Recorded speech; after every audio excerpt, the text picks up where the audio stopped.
Happy Friday, guys. Welcome to my last trade journal for the month of August. Next week is September, and so the month of trading for August is over. Let's take a look at my first trade. And so we had GMHS on the scanner. It's up 63% with a bunch of volume, most volume of the day. It starts to do this curl right here. And so I've got my hand on the buy button. I'm like, if it looks like it's going to go through there, that's where I want to buy. And so we start seeing some strength. And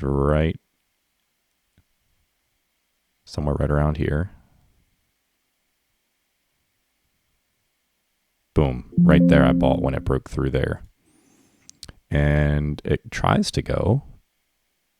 I see it stalling out a bit. And so I take half right there. A little bit of profit.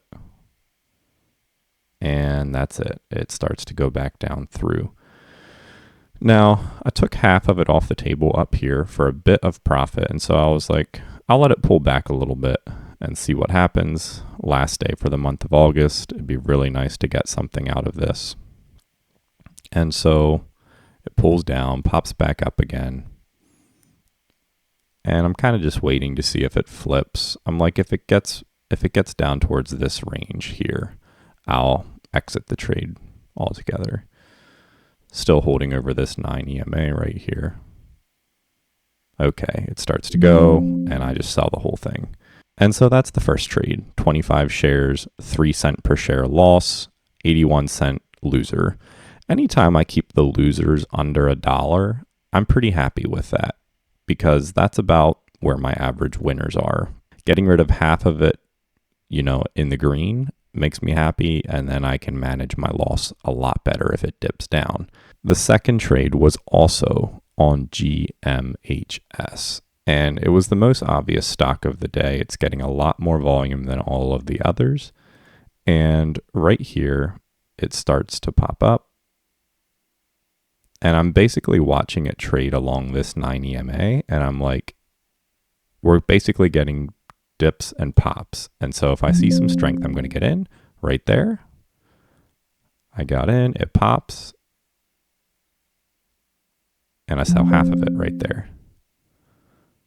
And I'm like, it could go through here. And if it does, I don't want to miss out on that move. It pops down and I sell another half at break even. And now I've only got 7 shares left. And I'm like, I can afford to let this ride a little bit and see what happens.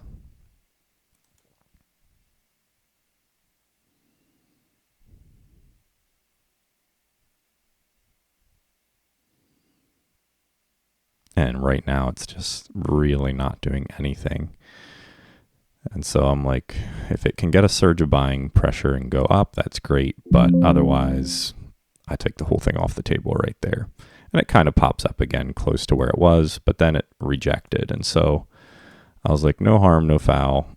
I think I had the right idea. I bought off of this support here and I sold into the pop. And you never know. I thought there was kind of a top here, a flat top. I was like, if it breaks through here and goes up towards 2, I'll be really happy I got in. And we're kind of getting a squeeze here with this 9 EMA towards this level right here.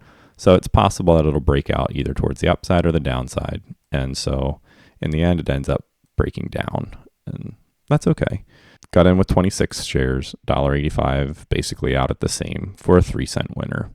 It would have been really nice if I could have took the account up to 104, but instead we're at 103.98. And so here are my stats for the month of August.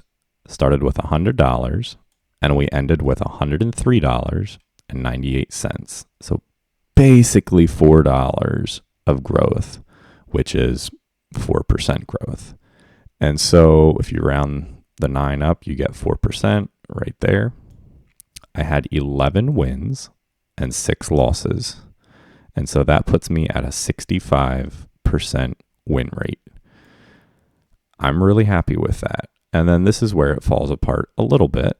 My losers are averaging $1.15 and my winners are averaging $1.99. So basically $1.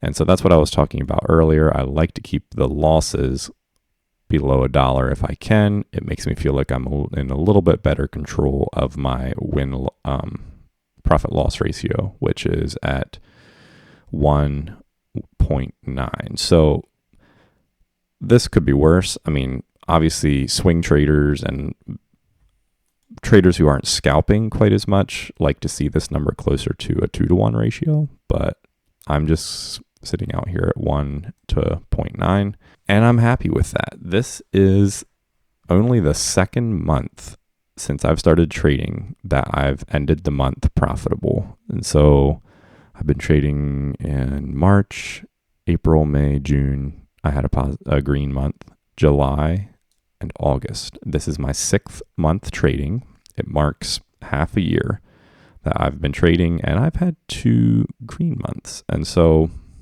I'm pretty happy with it.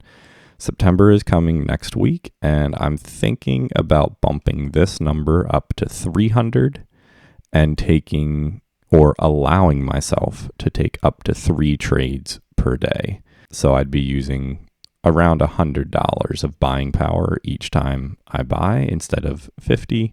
I want to keep things at the edge of my comfort zone a little bit without risking a ton of loss per day. And so if that moves my average loser from $1.15 to $2.30, that's something I can deal with. I can go to work and not worry about losing $2 in the morning. And so I'll hopefully see you guys next week. If you want to hang out for the month of September, I'd really appreciate it. We'll see you then. Love you. Peace out.